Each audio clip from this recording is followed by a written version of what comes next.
मैंने गंगा के निर्मल तट पर लाशों को जलते देखा है। वायु, भूमि और जल में मिलकर मानव को गलते देखा है। अग्निताप से खंडित होकर पंच तत्व बनते देखा है। सुख दुख चिंता मोह सभी को शून्य में घुलते देखा है। मैंने गंगा के निर्मल तट पर लाशों को जलते देखा है। श्रृंगवेरपुर धाम में आप सभी का स्वागत है। यहाँ 4 तरह के लोग आते हैं। एक जो अपने साथ लाए हुए मृत शरीर को शमशान घाट पर गंगा नदी के किनारे भस्म करते हैं। दूसरे यहाँ संतान की प्राप्ति के लिए श्रृंगी ऋषि के मंदिर में दर्शन हेतु आते हैं। कुछ जिज्ञासु उस भूमि को देखने आते हैं जहां से वनवास के समय श्री राम ने मछुआरों के राजा निषाद की मदद से गंगा को पार करके प्रयाग एवं उसके बाद चित्रकूट की ओर प्रस्थान किया था। चौथे वे लोग हैं जिन्हें इतिहास में गहरी रुचि है। खुदाई से प्राप्त अवशेषों की कार्बन डेटिंग से प्राप्त जानकारी के अनुसार यहां पर 1000 साल पुरानी मानव संस्कृत के अवशेष विद्यमान है। इलाहाबाद रेलवे स्टेशन से गंगा नदी का पुल पार करने के बाद फाफामऊ की ओर से प्रस्थान करते हुए लखनऊ मार्ग पर लगभग 37 किलोमीटर की दूरी पर गंगा नदी के किनारे एक ऊंचे पहाड़ी नुमा टीले पर स्थित है श्रृंगी ऋषि का प्रसिद्ध मंदिर। इन्हीं के नाम पर इस धाम को श्रृंगवेरपुर के नाम से जाना जाता है, जो प्रयागराज के सोरांव तहसील से 25 किलोमीटर दूर सिंगरौर नामक स्थान पर बसा हुआ है।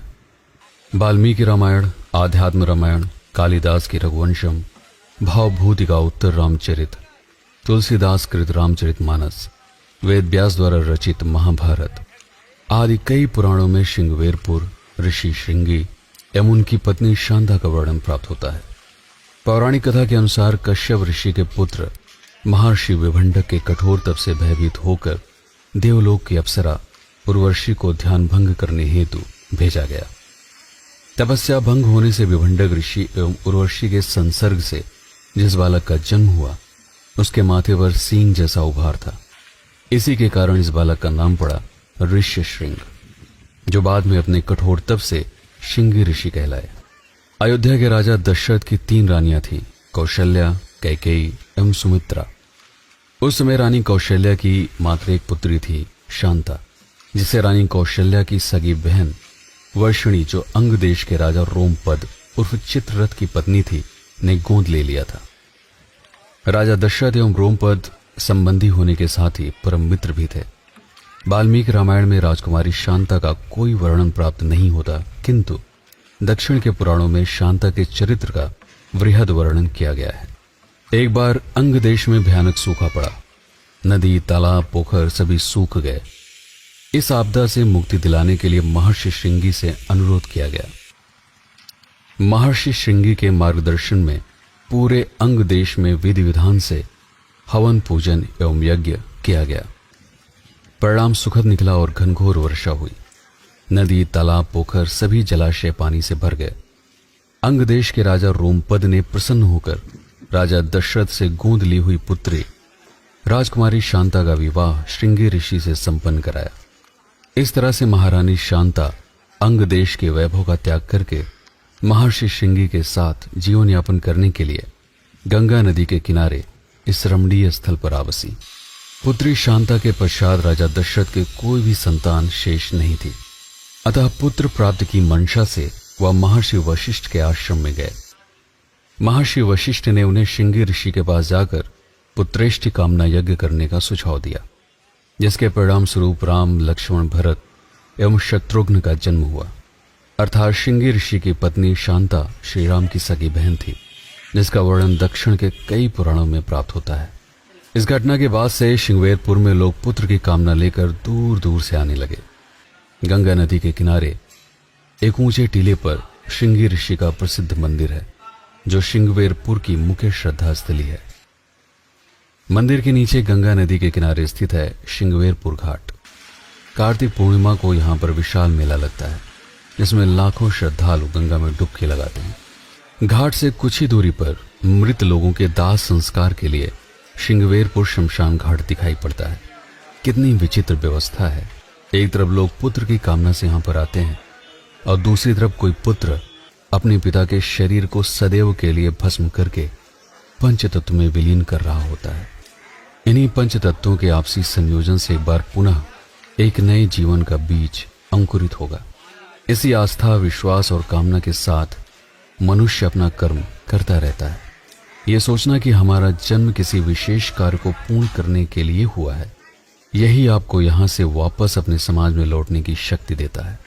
अन्यथा शमशान की भूमि आप में इतनी अधिक उदासीनता एवं अवसाद भर देती है कि एक पल के लिए आप यह भी सोच सकते हैं कि क्या फायदा, व्यक्ति कुछ करे या ना करे, मरना तो आखिर सभी को है।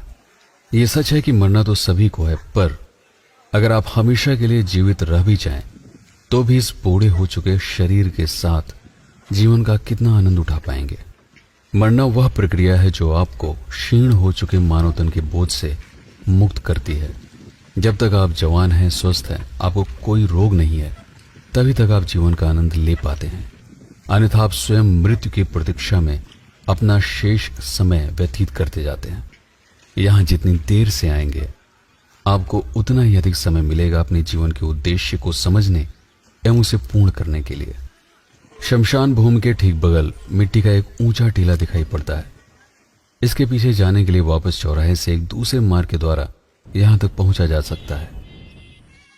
इंदिरा गांधी के कार्यकाल में 1977 से 1981 ईस्वी के बीच डॉक्टर बीबी लाल के निर्देशन में यहां पर खुदाई की गई, जिनसे प्राप्त वस्तुएं एवं संरचना का गहराई से अध्ययन करने के पश्चात कई संस्कृतियों के विकास एवं नष्ट होने की जानकारी मिली। उत्खनन कार्य में 1000 ईस्वी पूर्व यानी आज से 2000 साल पहले प्रयोग किए गए मिट्टी के बर्तनों के अवशेष, मिट्टी को सपाट करने के लिए धातु के बनाए गए धूसर, तांबे के बने हुए 3 बड़े कलश जैसी कई अन्य वस्तुएं प्राप्त हुई। यहां पर पाए गए आयताकार तालाब शुंग काल से संबंधित बताए जाते हैं। ये तालाब पक्की ईंटों से बनाए गए थे। इन तालाबों में पानी नालियों के द्वारा गंगा नदी से आता था और दूसरे छोर से पुनः गंगा नदी में निष्कासित कर दिया जाता था। गंगा से आने वाले पानी को पीने योग्य बनाने के लिए जल संशोधन की प्राचीन प्रणाली का प्रयोग किया जाता था। भारत में जितने भी प्राचीन स्थलों की खुदाई की गई है, उसमें इस तालाब को सबसे बड़ा बताया जाता है। यह इस बात का प्रमाण है कि शुंग काल में नगरीकरण अपने उत्कर्ष पर था। कुछ मिट्टी की मूर्तियां एवं लाल रंग के मिट्टी के बर्तन गुप्त युग से संबंधित पाए गए। इसके अलावा कन्नौज गढ़वाल वंश के राजा गोविंद चंद्र की 13 रजत मुद्राएं और मिट्टी में रखे हुए कुछ आभूषण मिले। इसके बाद यह स्थान एक लंबे समय तक वीरान रहा। इतिहासकार ऐसा मानते हैं कि गंगा में आने वाली भयानक बाढ़ के कारण यहां पर रहने वाले लोगों ने हमेशा के लिए पलायन कर लिया। आज यह स्थान भारतीय पुरातत्व विभाग द्वारा संरक्षित है। जिन्हें इतिहास में रुचि है, उन लोगों के लिए यहां पर प्राचीन काल में प्रयोग की जाने वाली हाइड्रोलिक प्रणाली को देखने एवं उस पर शोध करने के लिए काफी संरचनाएं उपलब्ध हैं। यहां से 2 किलोमीटर की दूरी पर स्थित है रामचौरा घाट। बताया जाता है कि यही वो स्थान है जहां पर गंगा को पार करने से पहले श्री राम ने पूरी रात विश्राम किया था। अगले दिन केवट ने उन्हें नाव से गंगा पार ले जाकर प्रयाग की भूमि तक पहुंचाया था। आज भी लोग यहाँ दूर दूर से गंगा में दीप प्रवाहित करने के लिए आते हैं, जिसका अर्थ यह बताया जाता है कि जिस तरह से श्री राम ने अपने पिता के मान, सम्मान एवं वचन के लिए सभी राजसी सुख सुविधाओं का त्याग करके वैरागी का जीवन धारण किया, उसी तरह से गंगा में माया, मोह, दुख, चिंता का प्रतीक ये दीप प्रवाहित कर रात भर यहाँ विश्राम करके मानसिक सुख एवं शांति का अनुभव करते हुए लोग घर वापस लौटते हैं। इसी के साथ श्रृंगवेरपुर के इस अध्याय का यहीं पर समापन होता है। आपको वीडियो के लिए लंबी प्रतीक्षा करनी पड़ती है, इसके लिए मैं क्षमा चाहूंगा। आगे से मेरा पूरा प्रयास रहेगा कि ठीक समय पर वीडियो प्रकाशित किया जाए। अगला वीडियो संभवतः रायबरेली जिले के ऊपर होगा। उसके बाद ये यात्रा में विंध्याचल होते हुए वाराणसी तक ले जाएगी। ये सफर इसी तरह से जारी रहेगा। नए लोग इस चैनल को सब्सक्राइब करना ना भूलें। जो पहले से इस चैनल के सदस्य हैं, वो इस वीडियो को लाइक करने में कंजूसी ना करें।